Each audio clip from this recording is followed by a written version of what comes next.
Voici un problème assez simple où est-ce que nous avons une addition vectorielle à effectuer. Nous avons un train qui fait un premier déplacement de 300 km vers le nord et un autre déplacement inconnu. Au final, donc la résultante, il est à 150 km au sud de son point de départ.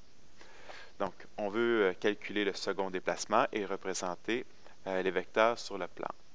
Ce qui est suggéré ici, c'est la méthode des composants, mais on va devoir aussi représenter le tout sur le plan géographique. Donc, je vais commencer par représenter mon plan géographique. Donc, n'oubliez pas pour ce qui s'appelle plan géographique, nous avons 4 directions, donc 4 flèches. En haut, le nord, en bas, le sud, l'est et l'ouest. Donc, 4 flèches, 4 directions.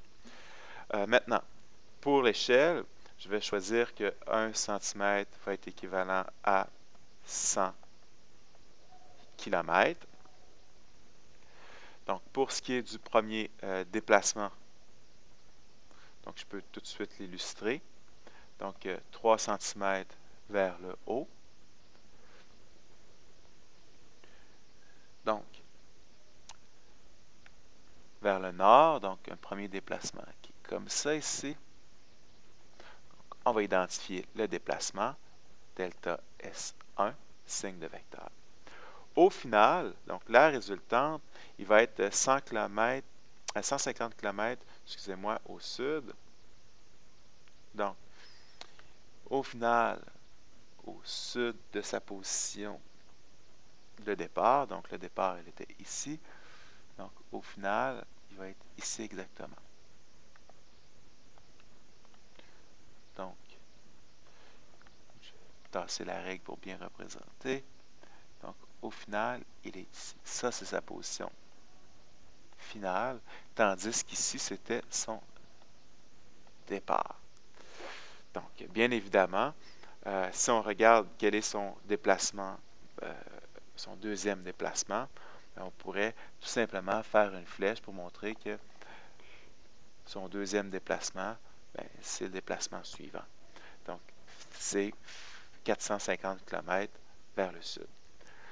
Mais ils veulent qu'on le fasse d'une façon algébrique, donc avec la méthode des composantes. Donc, si on le fait avec la méthode des composantes, OK, je vais quand même le faire pour montrer qu'est-ce qui se passe. Donc, nous avons un déplacement 1, un déplacement 2, et nous avons le déplacement résultant, donc en X et en Y. Donc là, ici, même si j'ai nord, sud, est, ouest, donc c'est certain que la méthode des composantes va fonctionner avec les X et Y. OK? Puis ensuite, pour l'orientation, je réutiliserai le nord, est, sud, ouest pour procéder, pour donner ma réponse. Donc ici, tout se fait en Y, donc en X, il ne se passe rien. OK? Donc tout simplement, le delta S1, on a 300 km vers le haut, donc 300 positif en Y. Ici, on n'a pas la valeur, mais on sait que le delta S résultant, donc c'est 150 km vers le sud, donc c'est moins 150, parce que c'est 150 mètres plus bas. Donc, nous, ce qu'il fallait donner, c'est la réponse ici de delta S2. Donc, finalement, 300 plus quoi qui donne moins 150, donc c'est moins 450 km. Donc, le delta S2, c'est moins 450 km. Donc, c'est vers le bas. Donc, on peut dire tout simplement 450 km directement vers le sud. Donc, ici, on n'a pas le droit d'écrire à moins 90 degrés. On n'a pas le droit puisque tout simplement, on est commencé avec des coordonnées géographiques. Mais il faut absolument terminer avec des coordonnées géographiques aussi.